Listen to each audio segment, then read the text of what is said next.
جنجن اللي ما اعرف اسمه شنو الحقيقي، باحد الجماهير بعد المباراه يمشي بصفه فاتح كاميرا.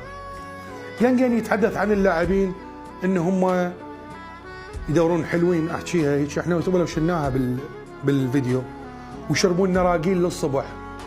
انا بدي احكي على جنجن، اذا تعرف لواعيبك ملتهين بالحلوين مثل ما تقول وملتهين بالنراقيل، ليش تروح تشجع وتصيح وتدق طبل وتركض قبلهم وتروح المسقط وتروح الكفر؟ انتم تدخلون وتمثلون العراق.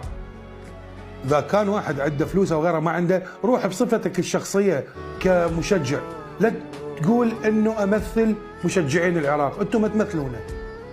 اكو هواي شخصيات اكثر تلقائيه واكثر حضور تمثل العراقيين، مو انتم. انتم عباره عن ناس مقادي